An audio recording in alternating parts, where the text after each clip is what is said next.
New Falls Count, and we're here recording this late Tuesday night, March 24th, 2026. Again, as always, every week, 1/3 of the Minus Wrestling podcast, also the host of Rob Genius podcast as well. Rob the Genius here with us as always. Rob, what's going on, brother? Ain't that much, man. How's everything? I'm good. We brought your brothers. Now we're 2/3 of the Minus Wrestling podcast tonight. Of course, here with DJ Mincer, who is actually the actual host of the Minus Wrestling podcast, and also the host of 30 Minus Minutes as well, too. His new podcast, which I've been a part of now. When it's all said and done, it'll be 3 times. DJ, what's going on, brother? How are you? Oh, man, I'm good. Having a good week so far. Ready to talk some wrestling. I haven't done this with you guys in a little while. I'm looking forward to it. And by the way, EJ, I'm digging the metal version of the intro music to the podcast. You can blame AI, brother. Blame AI. AI created that for me, man. And honestly, quick story. I think I told Rob this a couple weeks ago. Everybody loves the intro of the show, except the 3 people that matter the most in my life. My wife, my 2 kids. They hate it. They fucking hate it. Yeah, that's crazy. Yeah. My wife can't stand it. She's like, when we were doing the show, she's like, okay, we can do a podcast together. Just don't put that damn intro in our episode. I'm associated with that damn intro. Like, woman, come on. I don't have that problem with Tina. All my stuff happens in post-production, so she doesn't hear all that. Yeah. Well, today's going to be a fun show. We're going to do a big WrestleMania. We're going to draft WrestleManias. We're going to go 10 rounds of that, which we'll get to in a couple of minutes. A couple of things items to get to also. It is also the 25th anniversary of WrestleMania 17. Many people believe that is the greatest WrestleMania of all time, which we'll get in a second. But I want to get DJ started on this. I know Rob and I have been talking about this for the last 2 weeks about the build of WrestleMania and things stuff a little bit here and there. I want to get DJ's thoughts on we're 1 month away from WrestleMania. Well, a little less than a month for WrestleMania 42. DJ, what are your thoughts on the build so far? Everything that's going on. I think the build's been awesome. I know a lot of people we do this dance every year, man. There's no build, there's no hype, and then by the time we get there, we are full speed ahead. We are getting there. Like in the last week and a half, 2 weeks, Randy and Cody Rhodes have turned into must-watch TV. Mm-hmm. Slightly behind them is Roman and CM Punk. I think they've had some great interactions. I think the promo segments haven't hit quite as well for me as the Cody and Randy stuff has, but I'm still interested in it because I love the Tribal Chief, and I'm an old school CM Punk fan. Like, I was here for Summer of Punk. Like, that was my guy back in 2011, 2012. So seeing him get this renaissance run in WWE has been incredible. I think he's put out some bangers. I think he's been doing some excellent work. I think when the bell rings, him and Roman are going to have excellent chemistry. I think the promos have been a little off, but the physical interaction stuff has been really, really gripping, really riveting. This week, Stephanie Vaquer and Liv Morgan ramped it up quite a bit with the violence. Very, very intrigued on that one. Now, lagging behind is Rhea Ripley and Jade Cargill. I think when the bell rings, we're going to have a fun match. I think the build up to this has been a little off, but I understand. I don't think that was the original plan. You got to understand, there's been, between injuries and pregnancies, this WrestleMania has just been almost, people will say slapdash, but it's slapdash because they have no other options. I think the original plan for WrestleMania for the women was Jade Cargill versus Bianca Belair. Bianca has been out for 11 and a half months since last WrestleMania. The backup would have been Naomi. Naomi got pregnant. So we got to go to the backup quarterback, which is Rhea Ripley. And like I explained on the Mindless Wrestling podcast, WrestleMania is the best of your best, the cream of your crop. And wrestling has always been best presented as a kaiju fight. There ain't no better kaiju fight in the women's division right now than Jade Cargill versus Rhea Ripley. So I understand every reason why they're going there. I think it'll be a good match. I think it's going to be a lot of fun. And then not last, because there will be other matches as we get there, but for me, for the purposes of this discussion, Obafemi and Brock Lesnar has me locked in. Like, Obafemi just arrived in all the right ways last week on Raw, solidified it again this week on Raw.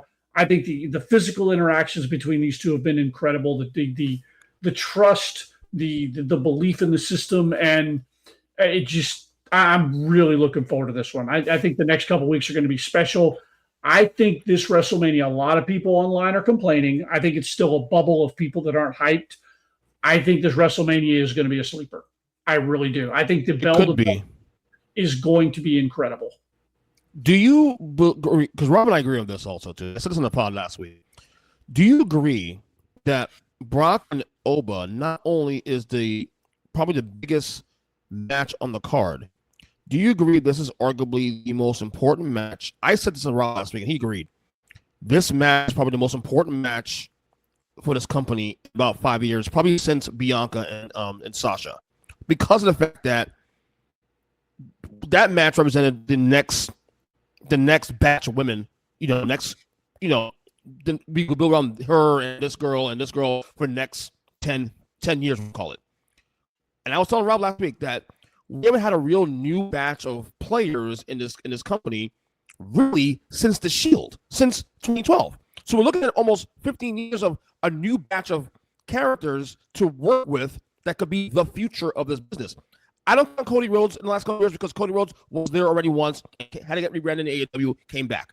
Everybody else that has gotten a shot at the top someone's been used and reused over and over again. Whether it's Brock, Orton, you name it.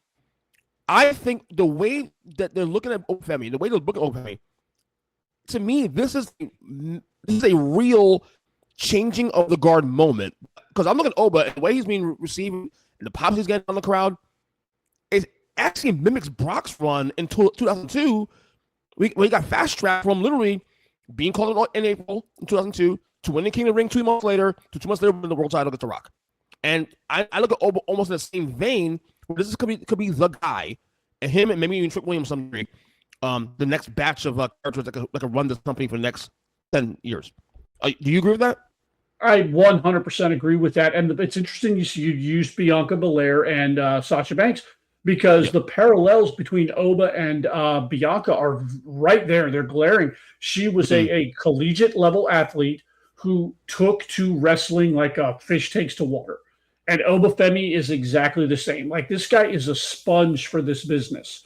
And not just from the going in and doing the bell-to-bell in between the rope stuff, his understanding of certain things. If you haven't listened to him on Stephanie McMahon's podcast, I cannot recommend this podcast enough.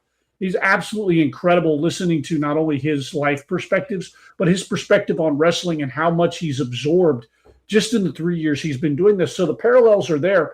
Bianca represented the figurehead, her and Rhea, from the movement forward with the women. And you're right, since the Shield, we've had people come, people go. I would argue Kevin Owens and Sami Zayn were kind of like that transitional period about halfway through that 15-year mark. But for the next generation, the guys that are going to carry this company for the next 15 years, Javon, Trick, Oba. I said, not only on my podcast, but on X, we have been looking for this generation's Rock Austin since Rock and Austin both left the business full time. I fully believe if they're promoted and booked properly, the next Rock Austin in terms of drawing power and star power is Obafemi and Trick Williams. Like, that is going to be this generation's Rock Austin. They are going to be 1A and 1B, and those slots will alternate week to week depending on who you ask.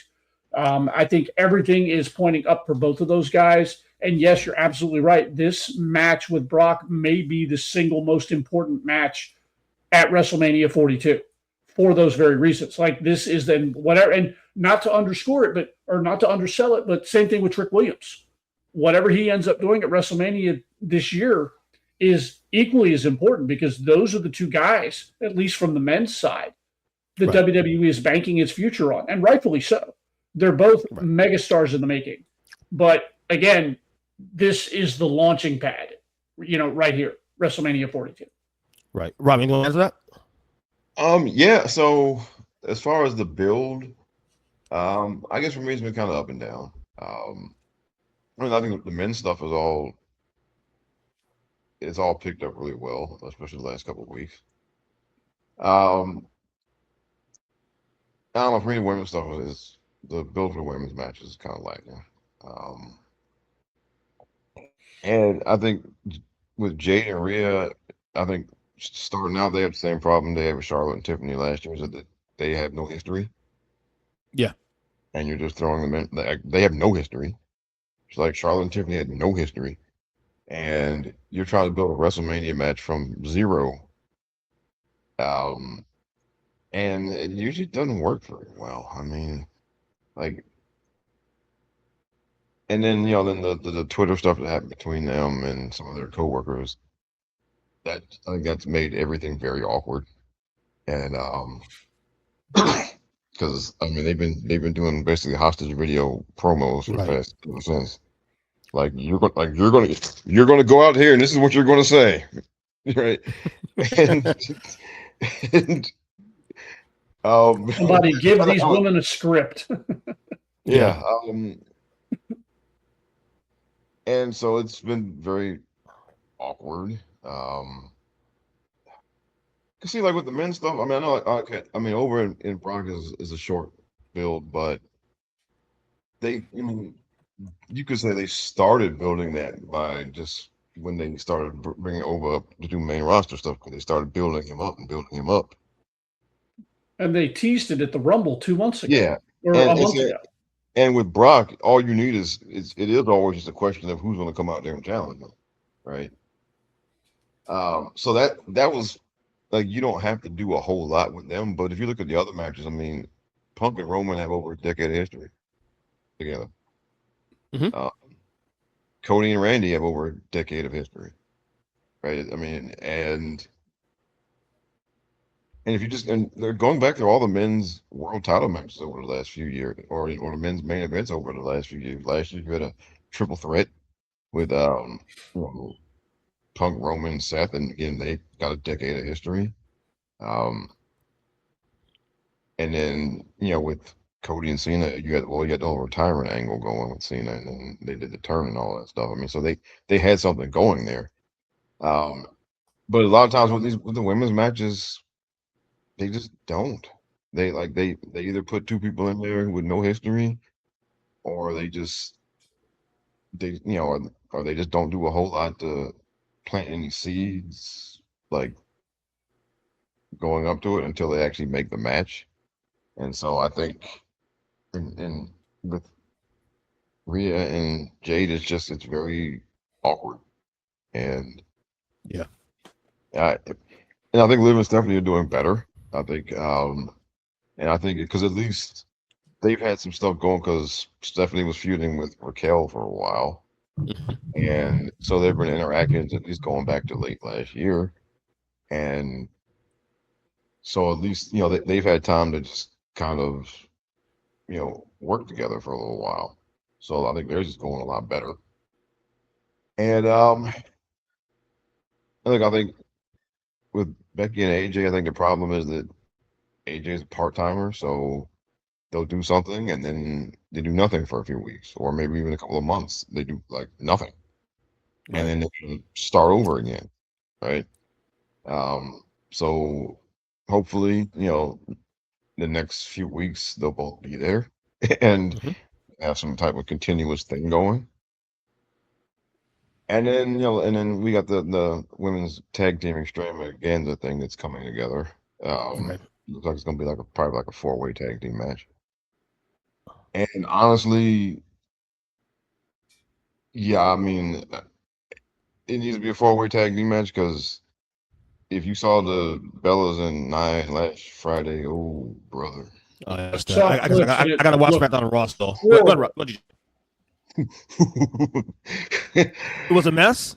Oh, brother, it was And not Rob had a reaction. You know it's a mess. It's bad. so and basically look, you need another team. Like you need Bailey and Lyra in there, so then Bailey and Lyra can wrestle Charlotte and Alexa for most of the match. Okay, that's what you're gonna need. Okay, Right. because otherwise that thing is not gonna be good. Well, I mean, look, it'll be great entrances. Wow. But I mean, well, look, I'm sorry. Yeah, if it was a triple, if Charlotte and Alexa had to basically carry both of those other two teams, that would just not be good. I am stunned though. They have not split up Alexa and Charlotte. I thought from since like last summer that would end up being a WrestleMania match, but apparently they're still together and nothing's really happening either in that front yet. I guess that's kind of a story. I guess. Well, maybe a punt to the SummerSlam. I guess I don't know. Well, because I mean, it's the same reason they came together. They didn't have anything for them, which is crazy. Because I mean, it was Alexa's idea to even do the thing, and so yeah. Again, I can go on and on about how Triple H was the women's division, but my guess is that they don't. One day they're going to wake up and say, "Well, we need you guys to do the single stuff again now, so we're going to split you up." And I think that's just what it's going to be. I don't think there's anything planned, so they're just going to and right. Honestly, they're needed as a team in this match, so right. Because look, I think before, I mean, it looked like they were heading towards something with Charlotte and Alexa versus Rhea and Io until Bianca couldn't come back, and then the dominoes started falling. Right. Because I mean, Rhea and Io won tag team titles, and then they had a couple of segments where Charlotte and Alexa kept saying, "Hey, we haven't gotten a rematch yet. You guys owe us a rematch," but then that just kind of got dropped.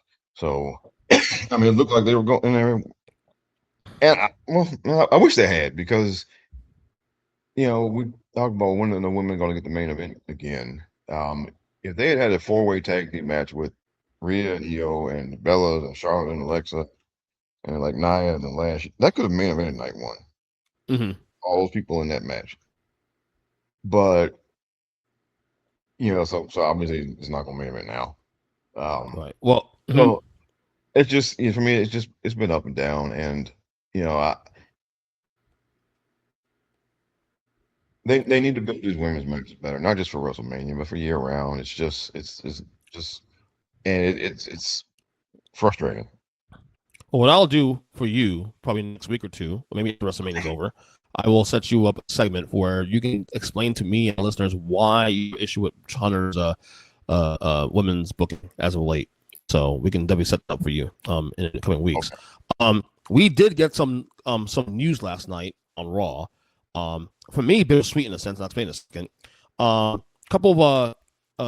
First off, a couple of Hall of Fame induction announcements here. Sid Duty, Michael Sid Justice, Sid Vicious, you name it, will be inducted into the Legends wing of the WWE Hall of Fame next month in Vegas. I have very mixed views about this, not because he deserves it, but as you know, he also passed away 2 years ago. Why was this done years ago when he was still alive? It's beyond me. So I'm actually more disgusted the fact they did this now and not 5 years ago. Because this guy was we don't have first ballot Hall of Fame obviously in WWE, but if there's someone who's pretty damn close to a first ballot guy, this guy is. Why now? I don't get it, but he's in. He deserves to get in. Need your thoughts on this announcement? Yeah, I agree with you. One, this has been a long time coming. Sid was incredible. His run in WWE from 96 to 97 was incredible. The whole Psycho Sid thing where he was world champ when he beat Shawn Michaels for the championship, and the whole deal there. The run was incredible. Mm-hmm. I'm a little.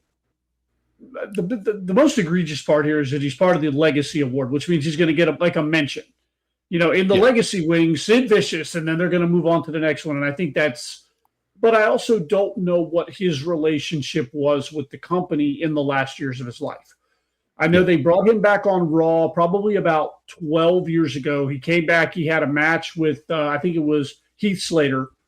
He pretty much squashed Heath Slater. And then that was the last you saw Sid ever. It was like a special Raw. He came back. So I don't know what his relationship with the company was. This may have been one of those situations where they had to pull some strings. And they're like, okay, look, if this is all we can do, then this is all we got. I don't like it. I wish it was a regular announcement with somebody coming out and speaking on his behalf, because I think he's due that between his WCW work and his WWE work. I think he's due at least that much. But at this point, for those of us who are huge Sid fans, I'll take what I can get, you know. And again, he was one of the guys that he will get credit for it, obviously, but he's one of the guys that kind of helped shape that early Genesis pre-Attitude Era. It's the shift with Brett and Austin. 96 and 97, he was part of that. He was a core of that. A whole rivalry with Shawn and all those. He was right there. He was the template for what would allow Steve Austin to come out and be a tweener. Yes. You know, because Sid was technically a heel, but they couldn't keep him heel because he was too cool for school. Mm-hmm. So, yeah, he was absolutely the template for where they were headed as a company at that point in time. Yeah, absolutely. Rob, thoughts on Sid? Oh man, look, Sid is always, man, I've always loved that guy. I mean, if you were to create like a Hall of Fame just for squash match wrestlers, he'd be, or like a Mount Rushmore for squash match wrestlers. I'd put him on there. Okay, I mean, I guess as far as the, why it took so long, I guess. I don't know, maybe because most of his career was outside of the company. Maybe. I mean, I don't know. And then, like DJ said, we don't know what kind of terms he was on with them. Yeah. So, I mean, all those things come into play. Maybe it was all softball you played too. All. Oh yeah, and then look, I'm sorry that always popped me the fact that he would just that he would just leave and be like, it's so. The funny thing about that, when I was in the business, guys talked about that because I thought that was like some internet rumor, urban legend thing that Sid left to go play softball. No, it was a real thing. It was a shoot. When pro softball season hit, Sid was out of the wrestling business. But they literally stopped. They literally stopped pushes for Sid because of softball. I recommend all wrestlers have a backup plan. Have some kind of backup plan, man. And Sid had one. I recommend this to wrestling fans too. Find a hobby other than wrestling. Please find a hobby other than wrestling. And he did. He found softball. By the way, one of my favorite things about Sid is that his promos were sometimes unscripted or scripted, and he'll screw up or he'll overact. Yeah. Remember the Shotmaster reveal? Everybody told the Shotmaster reveal. The best part of that is the overacting Sid did in that spot with it. And then, of course, stuff with WCW later on is, of course, also some of the overacting with his Cargan squash where Goldberg and him had a little beef. That whole thing was pretty cool. Great. Yeah, when he came fantastic. Out with Goldberg! Goldberg! 22! You're on out 22! Goldberg! Why me? Why me? I'm like, fucking A, this guy is overacting, bro. But again, even with the part-time, he was kind of part-timers for this part, but every time he was part of the company, it meant something. Like it was effective. With the Hogan Flair stuff, it meant something. Part of the greatest Royal Rumble of all time. Stuff with, again, 1997, it meant something. So again, he's his first ballot guy is going to get really honestly without being the first ballot guy. He should have gotten in. The other guy that's all getting out for getting in is NBA Hall of Famer Dennis Rodman is getting in also as well. Now he was also involved mostly in WCW, with the involvement in NWO and all that stuff. But Rodman's getting in as well too. Also, it's another great announcement.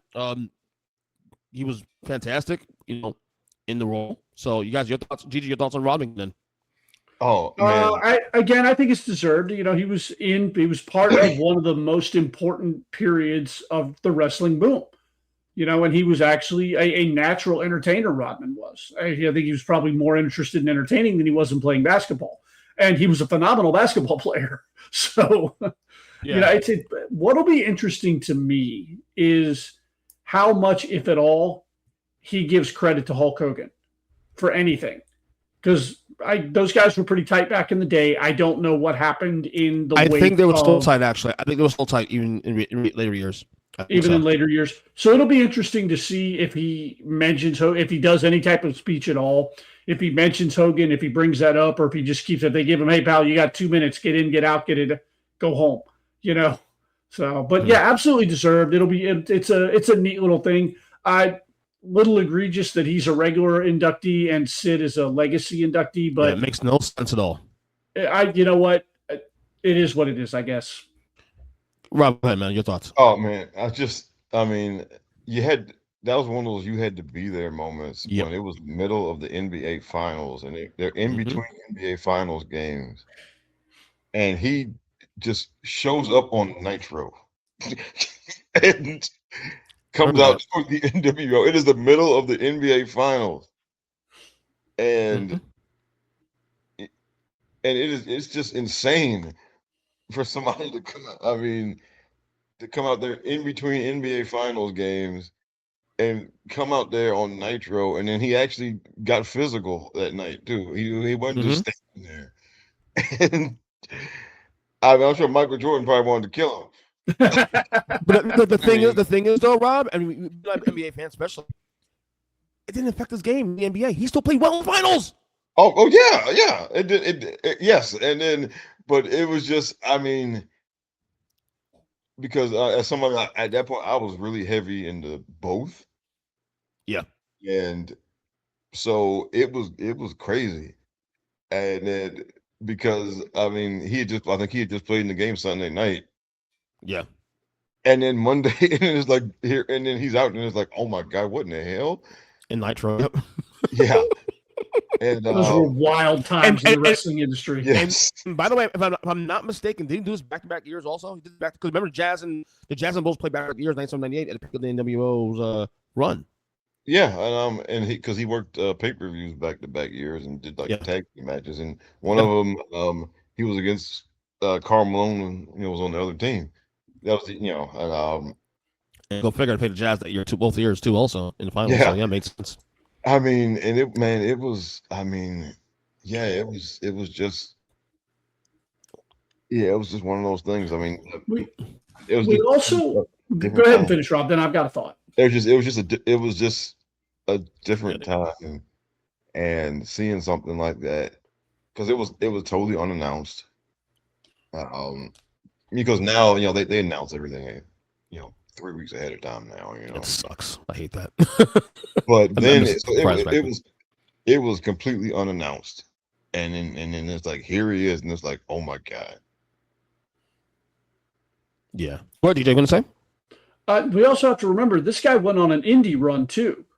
Like he did the WCW thing, and then when that went under, he actually went on a run in the indies, like regular matches. He did. He had there's I didn't know that. Rodman went on an indie run.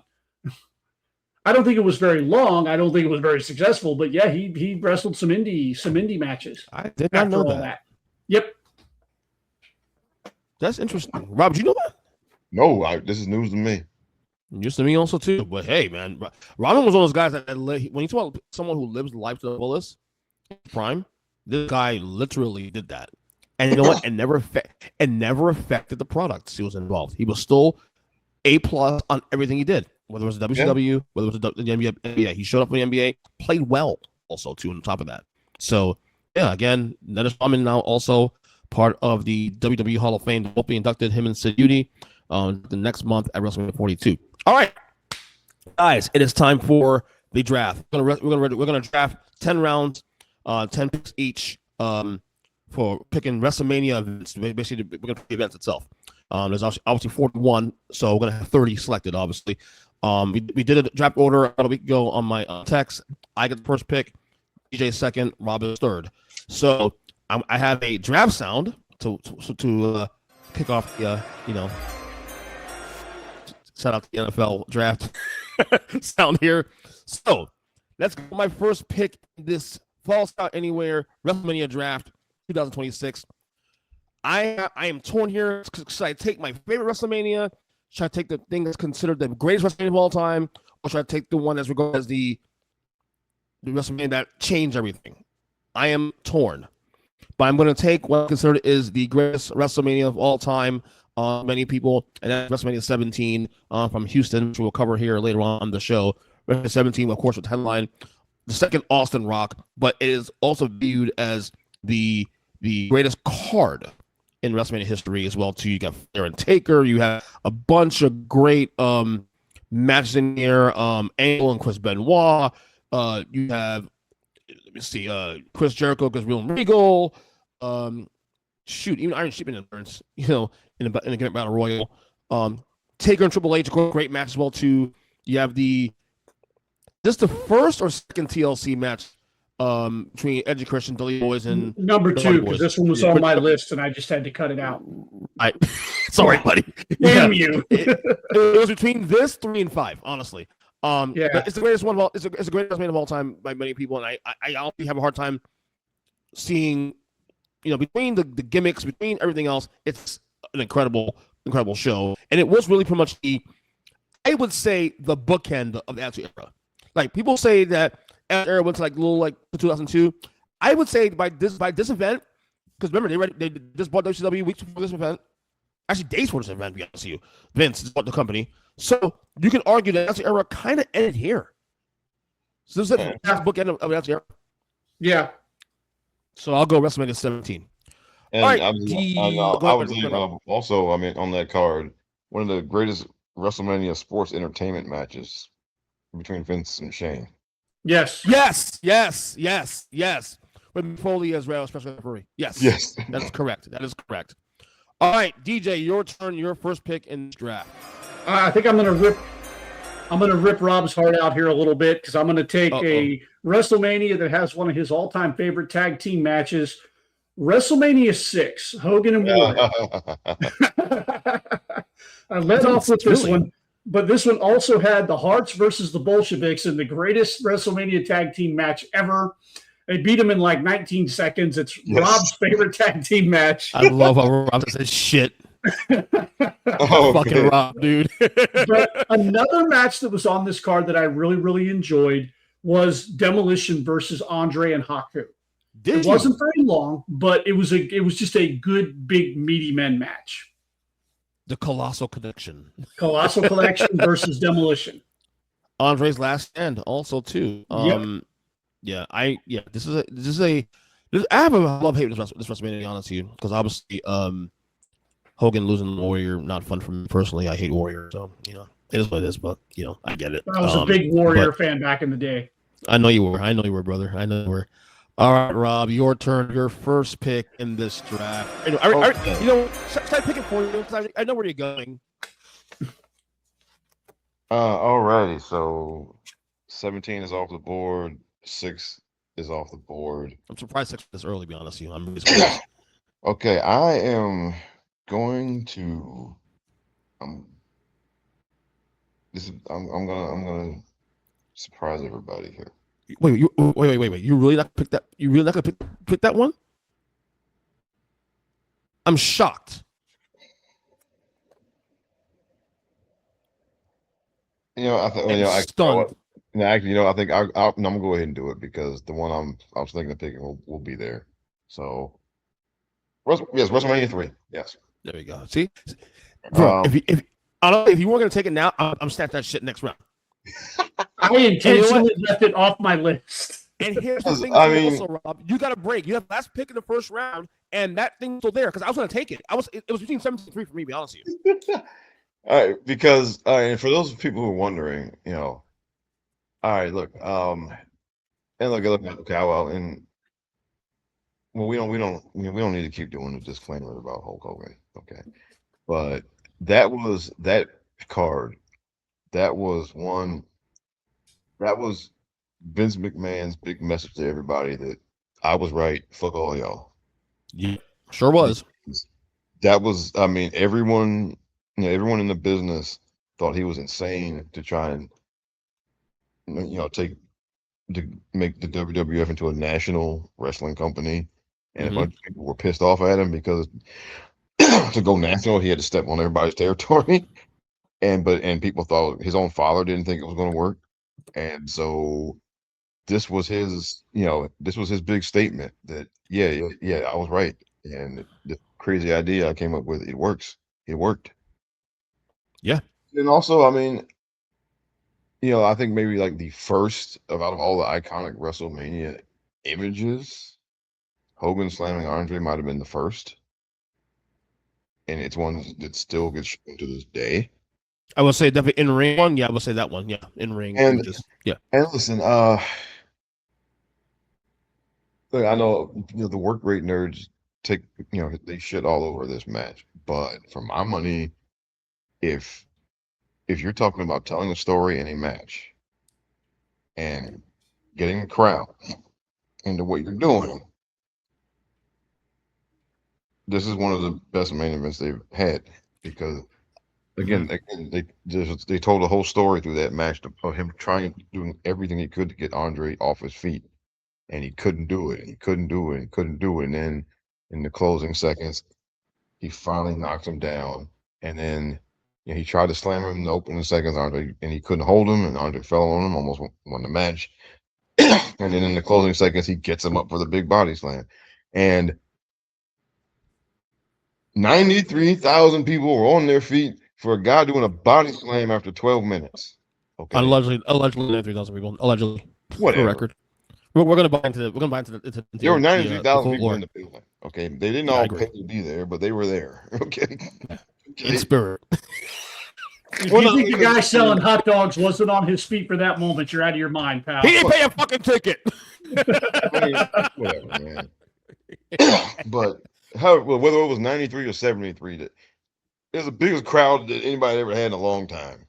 Okay, and probably one of the biggest crowds ever since. All right, and those people were all on their feet for that. Absolutely. Okay.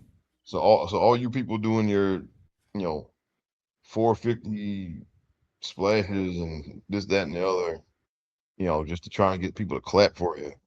Okay, they had however many thousand people was on their feet for, again, a 10-minute match that ended with a simple body slam and a leg drop. That is how you work. That is how you tell a story in a match. That is how you work a crowd.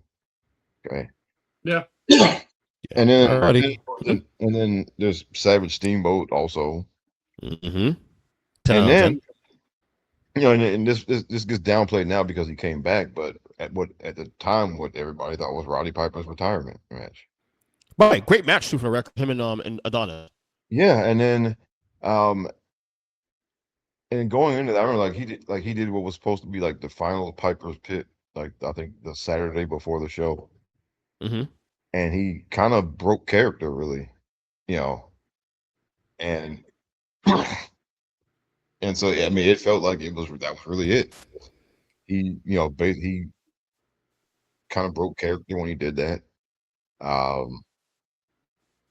And Girardi is one of those guys, again, like you had to be there to really truly experience what he was about.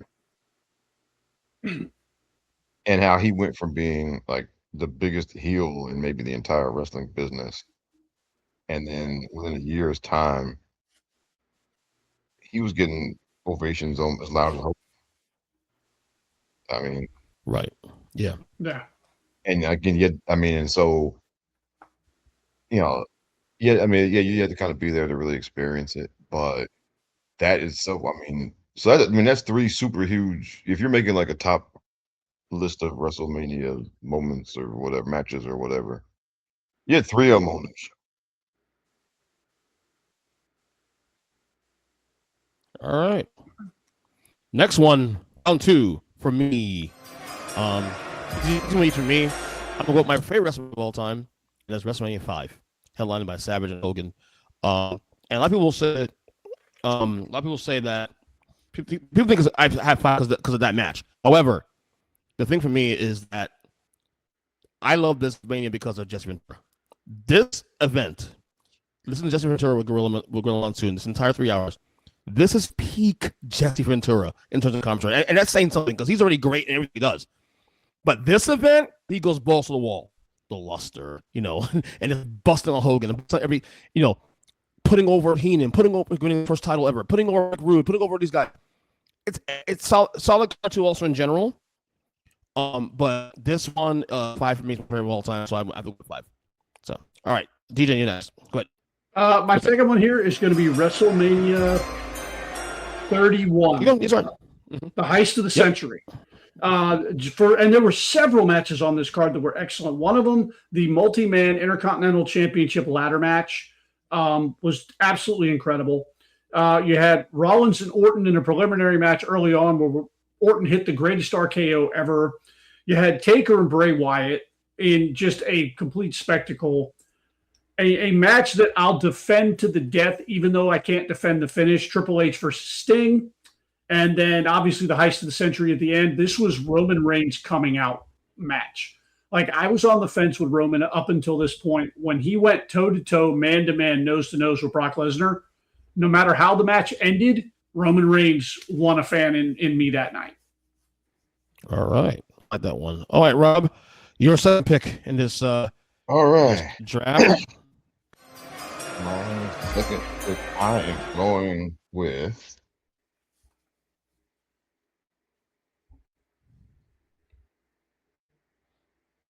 WrestleMania 38. Damn Really? it. Is that Brock Damn and it. Roman? Yes. For here, Okay. so me and Jason, of course, are big Roman Reigns marks, and at night 2, he's holding up both belts, and for us in the Roman Empire, that was our big fuck you to everybody. Okay. For all the people that doubted that man, for all the people that have been hating on that dude, and then the end of that show where he's holding up 2 belts,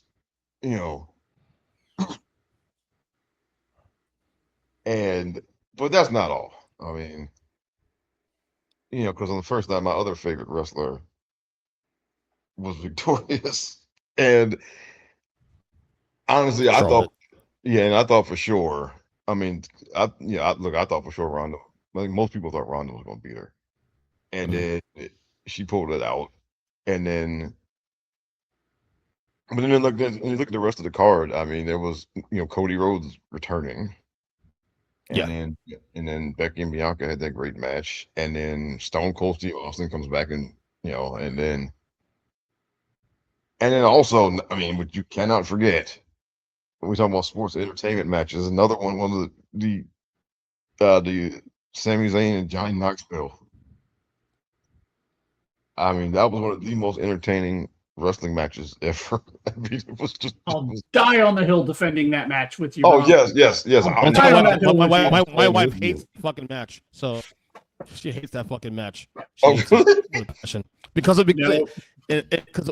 only because of the who's, not so much the matches, but who was in it. She hates Johnny Knoxville. So, alrighty, let's get to the next one here. Speed up a little bit here. Round 3, I'm gonna go with the WrestleMania. I think has to probably argue the best card, and also melds 4 generations of eras in one WrestleMania, and that's WrestleMania 19 for me.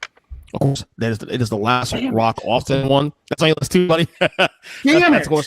That's also of course the last Rock Austin match. You got Brock and Angle, of course, the future, at least we thought it was at the time. It's a very, very solid card. Hogan against Vince on there, great match. You have a lot of really good shit going on that event. I'm not a big fan of the venue was that because the ramp was like way away from the ring, and it was like kind of in a turn and all that stuff. But to me, it's my personal favorite Austin Rock match of the 3. My personal favorite, because the Rock was in the Hollywood gimmick at that point now also. Austin his last legs, it's still a burly old man at that point though, but it was a great match, great WrestleMania in general, great card, probably historically speaking like one of the best cards ever in WrestleMania history. So 19 for me. All right, D, your go. What's your third pick? All right, well, since Rob literally robbed me of WrestleMania 38, I've had to go to one of my alternates. I'm entering what I consider to be the greatest trilogy of Shawn Michaels matches ever in WrestleMania 24. It's when he retired Ric Flair. Ooh. They also had a triple threat match with Orton, Cena, and Triple H, which was excellent. And then Floyd Mayweather versus The Big Show, which again was sports entertainment extravaganza, a lot of fun. But for the Shawn and Flair match, that ranks pretty high for me. All right, 24. I like that one. All right, Rob, you'll go. Your third pick. Okay. I'm gonna pick the other show where my two favorite wrestlers were both victorious, and that was WrestleMania 32. Really? Okay. 32. And I look, a lot of people shit on this card, but again, my two favorite wrestlers won both their matches. And also the opening match, I forget how many men were in the match, but the ladder match the opening ladder match was outstanding. There was Kevin Owens, Sami Zayn, Zack Ryder, Miz, Stardust, and I think Sin Cara was in it also. So that, and then the women's triple threat match were two just excellent matches. And then, Roman and Hunter, it was what I call a Triple H special. It was about 10 minutes too long. Right. And Triple H had those matches where if they were 10 minutes shorter, they would be 4-star, 5-star, whatever. But he went 10 minutes too long. But it was still a good match. It's just that it went too long. And at that point, a lot of people still weren't feeling Roman like that. So, Right. All right. Fourth round. Oh, go ahead. So then there was the Hell in a Cell match between Shane and the Undertaker, and Shane took this hellacious bump off the top of the cage. Right. Oh, that's the one. Yeah, that's the big one. That's right. Yeah. Shit, that's crazy. That's right. I remember that one. All right. Fourth round for me. My fourth pick. This WrestleMania gets a lot of flack because it's too long and there's obviously a lot of filler there, and it's not booked correctly on the fringes. But it also is the crowning moment of my favorite wrestler of all time. I'm gonna do it anyway. Take WrestleMania 4, the tournament. There's a lot of good matches in there. Obviously, you could do away with the Battle Royal. You could do away with some of the Warrior Hercules can go. Some of the things there, and Vince made a mistake there. But the tournament was a great idea, and it culminated a great story. From Hogan holding the title for 4 years into vacating the title, and then the whole situation with DiBiase trying to buy it and all that stuff, and just the way it was put together. It was also part of the, to me, my favorite and probably the greatest storyline of all time. The Mega Power storyline was it was all of that in one, and the tournament did a great job. Just the way they put the matches and everything else. I actually love that WrestleMania. I'm sorry, I know it's very unpopular to say. I don't care. I'll take WrestleMania 4 today. So, all right, DJ, your fourth pick. My fourth pick, WrestleMania 10 had the single best opening match on WrestleMania history was Owen Hart versus Bret Hart. And very, very rarely does my favorite wrestler of any era have a great night. Bret lost in the opener, but he beat Yokozuna in the finals. Remember, this was the match where Yoko wrestled twice. He wrestled Lex Luger, Lex beat him by countout. Yoko retained the title. Later on, he fought Bret because Luger and Bret had both won the Royal Rumble. A couple other matches on there, not TLC, but the very first ladder match with Razor and Shawn. Of course. So that one was on there for me. And you have Savage and Crush. Okay. Yes. You know what? To a line, I'll defend that match. It's not bad. It's not terrible. It's the worst thing in the world. To a line, I'll defend it. Definitely on the bottom of Savage matches in WrestleMania history, but that's also a high bar. So you're looking at there. So, all right, Robert, go. Your fourth pick. What you got? All right, fourth pick. I am going to take. Okay. Wait, fourth pick. I am going to take WrestleMania 40. Okay, you were there. Yes, and that's a big reason why. And I was there, and also, I mean, it was the whole culmination of the whole bloodline story, like basically 4 years or almost 4 years of, arguably the, greatest long-term story they've had. They can argue between that and the Mega Powers, I think. Um, and also that night, the Priest catching the Money in the Bank briefcase at the beginning of night 2. That's the night I was there for. And Bailey and Io had a great match that night. AJ Styles and LA Knight had a great match that night.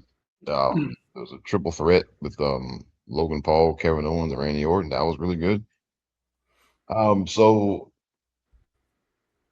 then, now I wasn't in there for night 1, but night 1, of course, we had, The Rock and Roman Reigns teaming against Cody and Seth Rollins. You had Sami Zayn and Gunther. So there was, just a great show all around, and I got to be there. So bias there like that. That's a good pick. All right. It is a very good pick. I'm surprised to go early, to be honest with you, but I'm really shocked, but it is what it is. All right. My 5th pick is actually WrestleMania that in the last year I really couldn't appreciate years later. It's actually a very underrated card in general. I'm going to take, and it's my era, I didn't watch it real time. WrestleMania 21. The start of the Cena era. The combination of John Cena, the combination of Batista. You have a phenomenal match between Randy Orton and Undertaker. This is one of the, I would put this on the top 10 WrestleMania of all time, honestly. Rey Mysterio, you say, while I agree with you, but if Owen and Brett is the best opener of all time, I would say Rey Mysterio and Guerrero is second best opener of all time. WrestleMania. You had the phenomenal, the inaugural Money in the Bank ladder match also too, with everyone being Jericho, Shelton Benjamin, Benoit, Christian, and Kane. Obviously Cena against Tyler against JBL, Batista Triple H, with Motorhead, of course, opening, performing with Triple H's opener was a phenomenal entrance. One of my probably top 2 or 3 entrances of all time for me in WrestleMania history.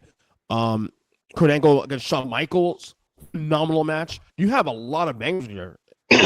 So 21 to me is the top 10 WrestleMania of all time. I'm gonna rank these one of these days, seriously, but probably next year, rank these WrestleManias in its truest form. But this one's up there for me, top 10.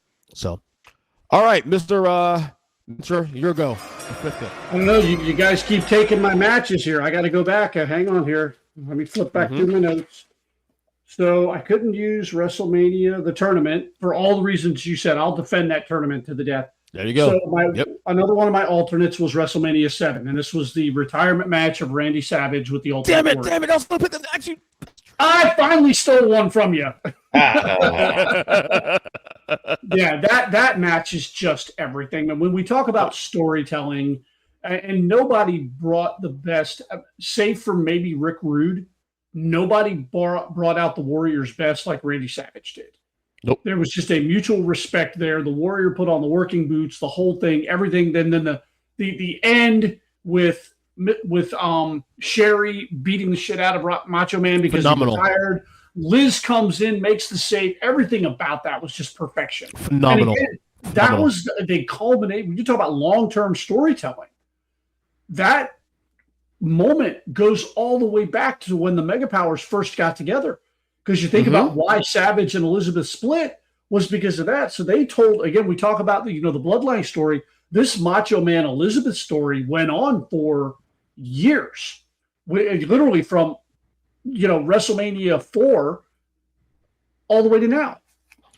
And you can argue really from the beginning, from the time they got to the company, honestly, because from 85 on, look at that 6-year odyssey. That was always going to be the plan. Yeah, absolutely. Phenomenal. And to this day, when I watch the ending of that match, I still get teary-eyed. I'm sorry. I don't care. Yes. So, all right, Mr. Genius, your 5th pick. What you got? All right, so he took WrestleMania 7. I am going to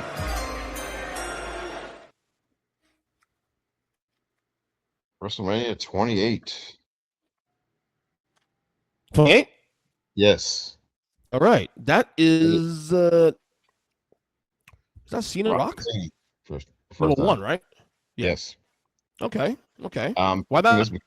This is the show that brought me back into being a fan. Okay, makes sense. because I was starting to dabble in it a little bit, but when they announced this match, this is one where I decided, okay, I'm gonna really give this a go here again. And they had a great match in the main event. Um, and this was my first time really watching Cena. This was my first time watching him live. Right. Uh, And yeah, I became a fan almost instantly of his work. Hmm. And then there was also then you had the Hell in a Cell match between Taker and Triple H. You had Chris Jericho and CM Punk. And then, at the time, what a match a lot of people hated, but it actually turned into, a great thing for him was the opening match for Sheamus and Daniel Bryan, Yeah. where Sheamus beat him in like 30 seconds, but that ended up being one of the catalysts for Bryan's career of all things. So All right. My pick now, and I'm so shocked that this is sitting here still this deep into the draft. Unbelievable. And I have a feeling DJ might have this on the list. He's going to get mad when I take it. But my next pick, sixth pick, is actually going to be, and by the way, I forgot to do my draft sound real quick for me. My pick is WrestleMania 18. How the hell is this sitting here, guys? Rockin' Hogan. What are we doing? one match. That one flew below my radar, man, and that's embarrassing. This would be arguing the top 2 rounds. I think it's just past 2 rounds, honestly. But the fact that this is sitting here is actually kind of shocking. I mean, it's a great match card as it is. You got, obviously they're hard into it, but Scott Hall and Austin wasn't a total match, actually, to be honest. They weren't really into it. But you got Kurt Angle and Kane. You got DDP against Christian. You Rob Van Dam against William Regal. Edge and Booker T. Ric Flair and Taker. Great match, by the way. You have, of course, Triple H and Chris Jericho. It's a really good Mania. And again, this is the last Mania I watched before I started my 17-year hiatus of watching the current product. So this actually was for me, a turning point. So 18 for me. I'm shocked this thing's still sitting there. Really shocked. All right, Jay, your 6th pick you got. Okay, my 6th pick is one of my alternates, and again, it is the second of what I consider to be the trilogy of the greatest Shawn Michaels ever, WrestleMania 25. Him and Taker I call it number 1 of their 2 big WrestleMania matches. But also on this card, you had an interesting sports entertainment match with Chris Jericho versus Superfly Jimmy Snuka, Roddy Piper, and Ricky Steamboat, where Ricky Steamboat turned back the clock. I unashamedly love that match. And then we had, I can't read my own handwriting here. Chicken scratch? Yeah, it's chicken scratch. Yeah, Taker and Shawn, and you had Matt and Jeff Hardy in an Extreme Rules match. Wow. Which was a culmination of that feud, and it was an excellent match as well. Right. All right, Rob, your 6th pick in the draft. Oh, boy. Okay, so I'm making it as I go along here. Are you really? Yeah, because all the ones I had written out have been taken. So damn. All right, so I'm gonna go WrestleMania 30. Ooh, that was coming up for me too. Also, I had it on the list. That was actually coming up. Yeah, one of the better opening matches with Daniel Bryan and Triple H. Of course, the main event was one of another all-time great WrestleMania moments. And then there was also Cena and Bray Wyatt, and the streak being broken. And we talk about matches that people will defend. I will defend that match. So would I. And I will defend the outcome. Because again, we've talked about this several times. Because what that match did for Brock Lesnar and the run he went on started there. It started with that. Because up to that point, he was pretty much 50-50 wins and losses guy. And I remember going into that, I was just thinking like, okay, well, Brock really does need to win this match because again, he was like 50-50 at that point. It's like he really does need to win this, but it's the streak, and they're not going to end the streak, are they? Right. And so I had no idea who was going to win that match, and then, but you expect the Undertaker to win because of the streak, Right. and so then when Brock hit, I think it was like the third F5, and the referee started counting. Okay, he's going to kick out, and then 3, and it's like, what? Because collective gasp in the room. And by yep, because like everybody was thinking, okay, he's gonna kick out, and he doesn't. And the referee's hand hits 3, and everybody's like, "What in the hell just happened here?" And Rob, by the way, this is during my hiatus, right? But I do watch this WrestleMania because of the streak, because of the match, and I got this is the first year of the network also too. So because I had the network already, I'm gonna watch it. Fuck it, it's free. Because I'm paying for the network anyway, so whatever. And by the way, for the record, I was rooting for Brock to win the match. It was the right call for Brock to win the match. And again, I will die on that hill to this day. People fight me about to this day, and I'm like, you're wrong. You're wrong. It was the right move to make. Brock should have been the guy put to end the streak. So I'm with you on that one, 100%, 100%. So, all right, for me, this is my 7th pick, I think, right? 7th pick. I have a choice here. Should I take this one or should I take the? You know what? I'll take it for now. I'm gonna take a WrestleMania that's pretty underrated, actually. When you look at it in hindsight, I'm gonna take WrestleMania 8. Actually, that is actually a double main event. Don't forget it's a double main event. Although the main event actually sucked, in my opinion, Hogan and Sid. We said earlier on the show, but the other main event was Savage and Flair, and that was a phenomenal match, phenomenal story. You get Brett and Rob Piper for the IC title. It's a phenomenal match too. Also, the opener between Shawn and Tito Santana was amazing. El Matador, of course. Taker and Jake Roberts in that show too. Also as well. Tatanka and Whit Martindale was pretty cool as well too. So it was a good event.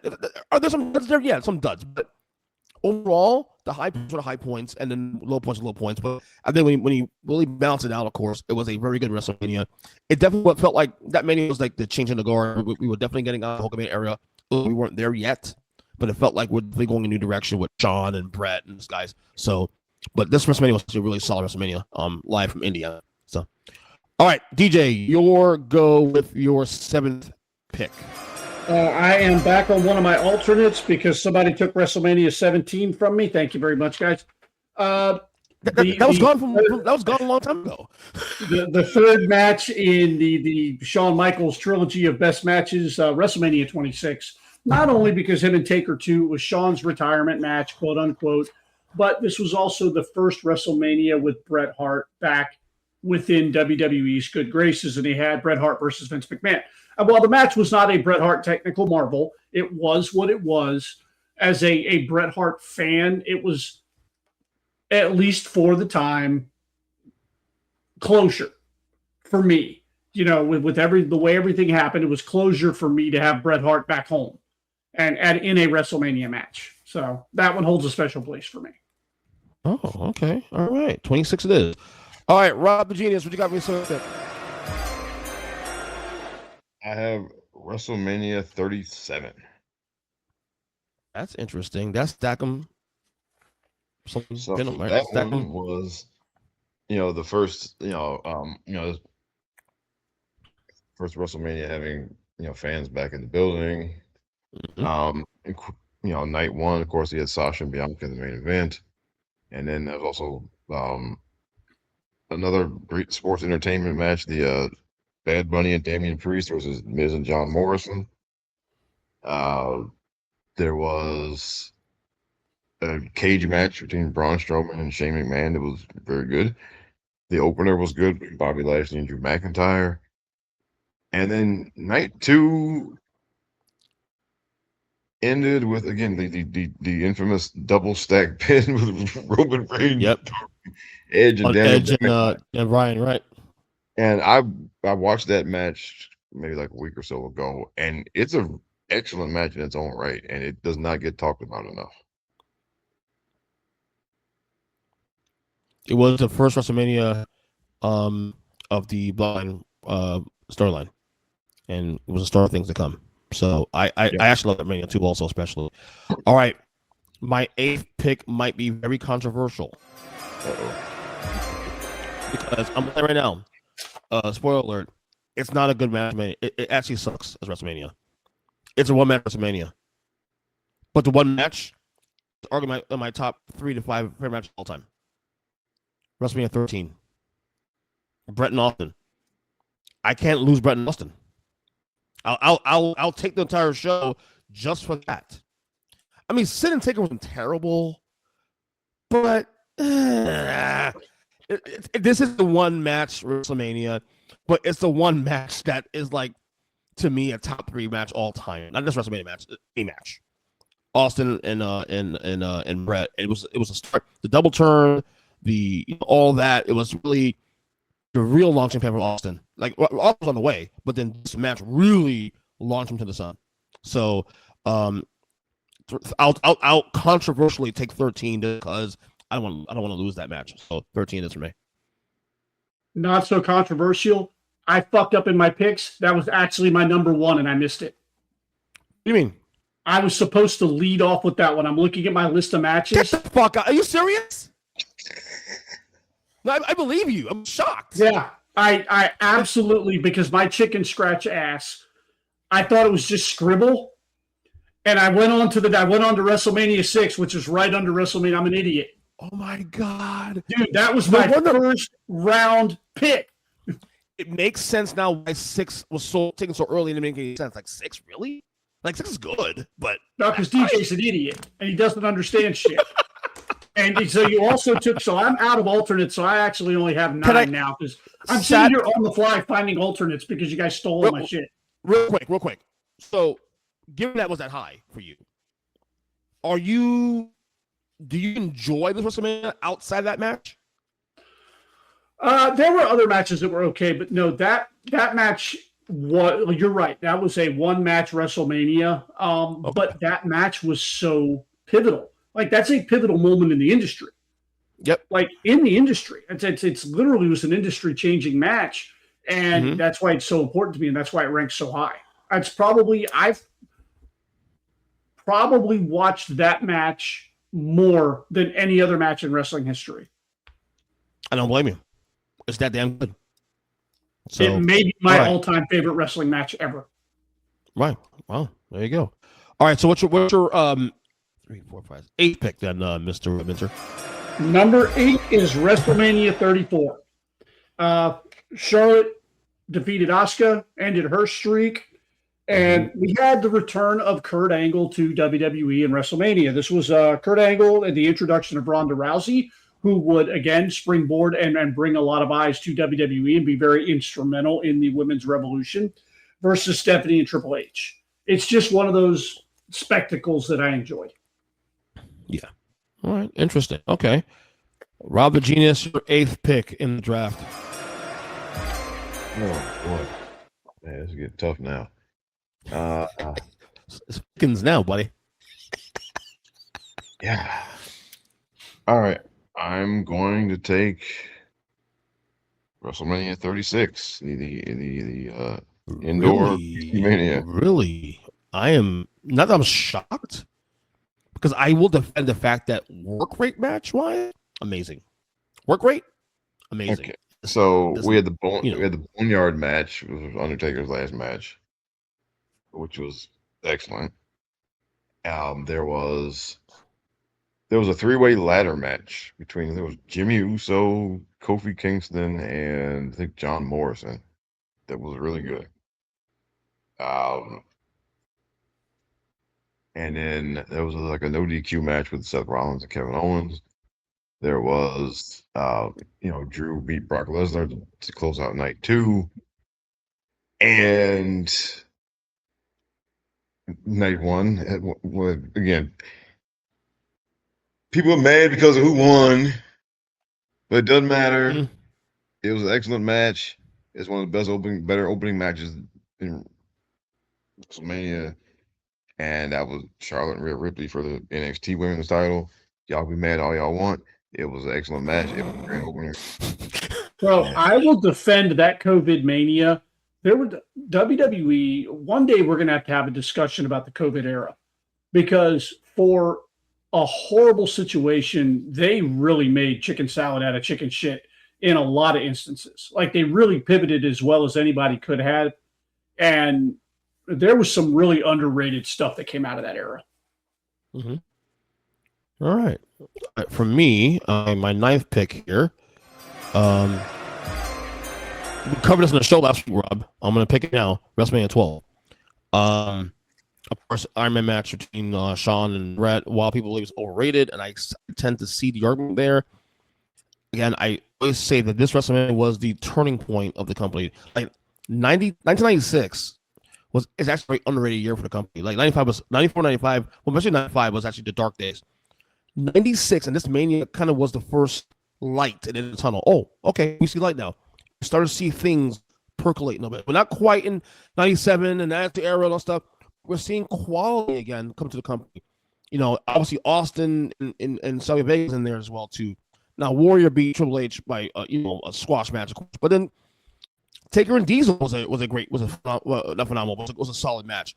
The whole Hollywood Backlog brawl between Piper and Goldust was fun as hell. So this Mania, I wouldn't put it in the top third of WrestleManias, but it's definitely in the middle third. It's not the bottom third. It's definitely middle third. And this it's pivotal. It's pivotal because Vince is starting to experiment with something outside of his own wheelhouse. Yeah, you can see traces of that in this WrestleMania. Yeah, little by little, you're starting to see the line and so on. And he put the bell on Shawn. That was a risk in itself, because Shawn, no one denied Shawn is a talent, but Shawn backstage was a risk. I mean, there were stories in 1996. So we'll see. All right, DJ, your ninth pick. I am on my ninth, and I'm going to be honest with you, my last, because you guys have exhausted all my alternates. I have been sitting here looking as we're talking to try and find alternates to my alternates, because you guys keep taking all my shit. My last one is an alternate, and it is WrestleMania 29. There were a couple of matches on this show that were really good. It was Rock and Cena 2, which was an excellent match. But there was also a really good match with Triple H versus Brock Lesnar. And it was one of those things where if Triple H lost, he would have been forced to retire from in-ring competition. Another notable match was The Undertaker versus CM Punk. And this was a controversial hot-button match with CM Punk. He wasn't going to get the main event. He was pissed off about it. He went out there and bell to bell had the best match of the night with The Undertaker. Excellent trilogy of matches there. So yeah, that one's another one that I had to go back and look at. All right. Okay. We got one more round to go. Rob, your ninth pick of this draft. All right, I'm taking WrestleMania 22.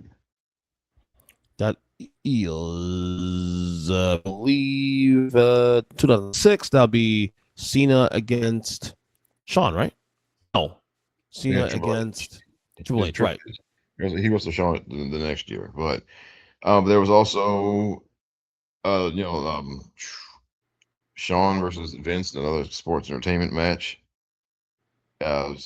Undertaker and Mark Henry in a casket match, very underrated match. Mickey James and Trish, again, which was one of the, we're talking about history of women's matches. That was kind of on an island by itself for many years, but it's one of them. And Edge and Mick Foley in the hardcore match, that was another one that was insane, and it was. And then they had him another Money to Make ladder match, and this was the one where Rick, as old as dirt as he was out there taking crazy bumps in the damn ladder match. Yeah, and one time he did a stretcher job early on. And it looked real. Like, I mean, I didn't watch the show until years later, and so I didn't, and I really didn't know much about it going in. But I mean, the way he took the bump off the ladder and they threw up the X, he looked like it looked real. And of course, he comes back in. but still, and I mean, in the moment, that was some great work by Rich. I mean, and then for him to be out there, he was already like 50 something years old in a damn ladder match, and everything. I mean, and it was a great match. He's a crazy person. Yeah. So yeah, so that's it. And so overall, very good card down. All right, last round here for us. My last pick of this draft. This is nice shock a lot of people, including you guys. But I am in the middle of a project right now. I'm doing with a friend of mine, and we're actually reviewing all the first 14 WrestleManias. If you had asked me before last week, would I represent WrestleMania to be in my draft, I would say, fuck no, it's my bottom of my list. But watching this WrestleMania context and watching for the first time in decades, I have to tell you, when you think in the fact where you had to be there portion of this, it actually isn't that bad, actually. I mean, if you look at match to match, it actually holds up for what it was. Where it all started, WrestleMania 1. No. It's actually not that bad. I watched in full for the first time in decades, and maybe there's some recency bias here for me. Maybe there is. But there's some good matches. There's some really good matches on that card that hold up. And then the fact that you have Cyndi Lauper and Muhammad Ali and Liberace, it is the pomp and circumstances of it all. I don't know, man. Maybe I'm just having a little more religious history. Maybe I'm just having a little like nostalgia. But look, there are way better work rate matches and shows on of the 41 WrestleManias that have happened. But when you combine everything and the spectacle and the crowd was into it, it's hard to ignore this one, the first one. So I'm going to take WrestleMania 1, man. I'm going to do it. I'm going to do it. And I know I shocked DJ. I know he's like, what the fuck you talking about, bro? Not for the reasons you think. Tell me. 99 yards and inches. I'm about to pull my last draft. This motherfucker jumps in front of me and takes WrestleMania 1 from me. Oh, shit! 99 and inches. Inches. He takes it from me. He intercepts the ball, takes it from me, and runs it 99 yards back the other way. God damn it. Guess what? I'll tell you what. JR, okay, I'll take the sword. JR has something to say to me. I'm a bitch. Wow. I have nothing because I literally was just picking through and I'm like, which one do I want? And it really is the one that brought us all to the dance. Rob and I have talked about this not only in our show, but your show. How do you not watch a wrestling show that has Mr. T on it? Like, for the kids that grew up watching the A-Team, when they advertise Mr. T is going to be on a wrestling show, and you watch wrestling and you're like, wait a minute, I like wrestling, and I love Mr. T. So, yeah, I'm going to tune into the wrestling show that has Mr. T. Yeah, so, absolutely. Yeah, so that's I don't know that I have an alternate. I'm sorry, man. I didn't think you could take it, to be honest with you. Yeah, I was, as soon as you said number 1, I threw my pen. I'm like, God damn it. Why don't you to the sun? To the sun, Ron, DJ. All right, DJ, your last pick of the draft. Oh, God, now I'm going to have to dig. You're sitting here on my list that hasn't been touched yet. I don't even know. Because now I'm just trying to. There's a few recent ones that haven't selected that either. There's a few recent ones. Yeah, I'm trying to think of any of the recent ones because it's all like a jumbled mess in my head.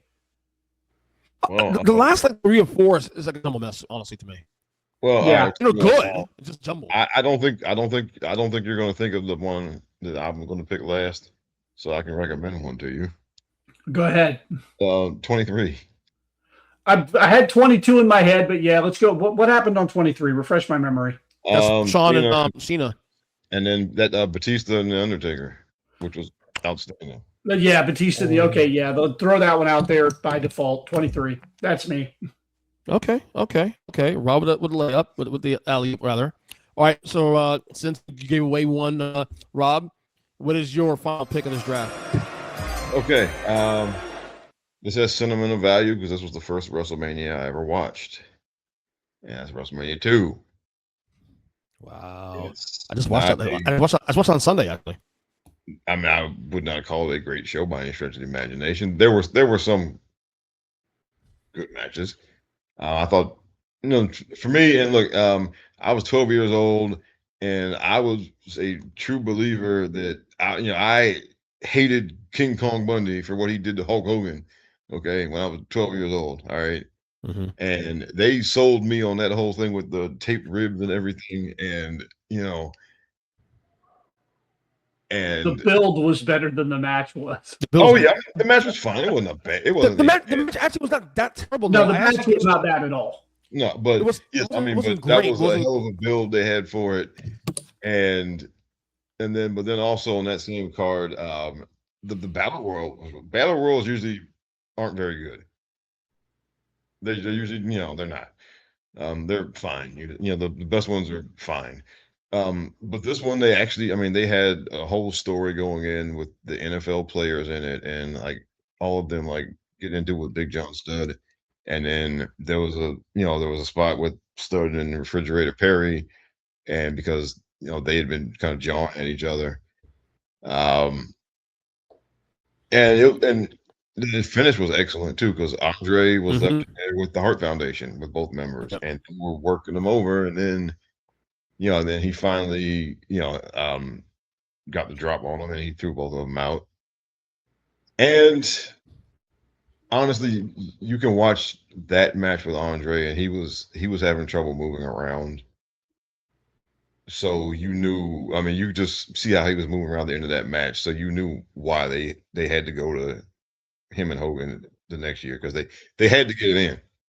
Yeah, the window was closing. Yeah, that was, and then, but also, there was a tag team title match of the British Bulldogs against Greg Valentine, Bruce Beefcake. That was a good match, and there was one with the Junkyard Dog and Tito Santana against Terry and Dory Funk. That was actually pretty good. Yeah. So I mean, there was nothing great on the card, and the worked boxing match is one of the worst matches ever. I mean, a worked boxing match just seems like a bad idea, and it was. But it was a bad idea, but I will say as much. There was so much heat on Piper, and he was so loved that yeah, that match, while it was a mess. I don't subscribe to the way Meltzer does things. Meltzer always describes matches, rates matches based on just the match itself. I rate matches based on everything, based on crowd support, based on investment, based on feuds, based on payoffs, based on commentary. This match was fucking. I was invested in this match, even though it was a mess. I gave it a better grade. I gave it like a 3 out of 4 stars because of that. And then of there course are dozens of show. I can say this now because I just watched it literally 2 days ago for the project we're doing here. It's fresh in mind. Like the opening match between Orloff and Morocco, shit. The Adonis Uncle Elmer's match, shit.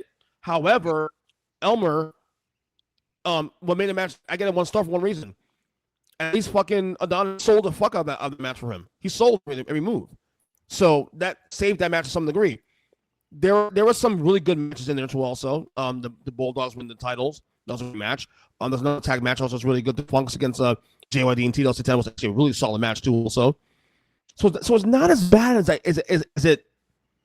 it professed to be. But there's some done also too though. But I think the problem with this show me one thing else, Rob. I think you might agree with this also too. The idea of the different locations will get worse because you had the first location, I think it was in Nassau, was very dumb, very badly lit. Then you have like the commentary team also sucked. It only got better. It got better as you went to Gorilla and Mean Gene, and then went to Jesse and somebody else. So if this Mania was a one locus Mania, I think it's better received, honestly. But then also, I mean, with the worked boxing match now, it's funny now looking back because Piper got disqualified, and I thought, and that was at the time I thought that was like a really weird ending, but I would find out years later watching some of these documentaries why that match ended like it did because in the words of a lot of Rowdy's coworkers, Rowdy don't do no jobs. Right. And so now, I mean, at the time, I was like, this is really strange having this match in a disqualification. But now I understand why, because Rowdy wasn't doing no job. Not even to the boxers. Nope. No, he was not. Even in a worked boxing match, he was not doing no jobs. That's hilarious. That's so true, so true. So it does age a little better. Number 2, honestly, it's still my bottom possibly because of somewhat, But I will say my honorable mentions I didn't pick on the list. I would have picked had 14 on the list, even though it's not like really great Mania. You did have HBK and still Austin. Obviously Mike was hurt in this match, but he did for what the situation called for. He was okay. 33 is there for me. I have 35, which although I hate the ending, it's too fucking long to show itself. But there are a lot of great moments on 35 with Kofi Mania, of course, being one and whatnot. 39 was solid also too. 41 was okay too. Last year's Mania was okay. 41 was okay. So there's some good ones out of the table here I could have picked, but honestly, I am surprised 1 and 2 off the board. Honestly, I'm surprised. Well, nobody picked 39. That's a surprise. I'm shocked by that too. Also, I'm really shocked. I'm really shocked by that. 39. That was a good show too. Also, so it was a good Mania. Yeah. All right. One more thing. Let's draft now. One more thing we got out of here. I want to celebrate today. Today is also the 25th anniversary of WrestleMania 17. That obviously was the first pick in the draft, which took place April 1st, 2001 in Houston, Texas, at the Reliant Astrodome. The attendance was 67,925. The buy rate was 1,004,000. The tagline: Houston, we have a problem. As I said earlier on the show, you had obviously the the H was what the heat match between X Factor of X Just Incredible defeating Steve Blackman and Max Texay. Then you have that match, the card itself, Chris Jericho defeating William Regal for the IC title. You have a 6-man tag team title match, a 6-man tag team match where Taz and the APA defeat Right to Censor, Good Father, Valvis, and Bill Buchanan. Kane defeats Raven and Big Show in a triple threat hardcore match with a hardcore title. Eddie Guerrero defeats Tess for the European Championship. Kurt Angle defeats Chris Benoit in a singles match. China beats Ivory for the women's title.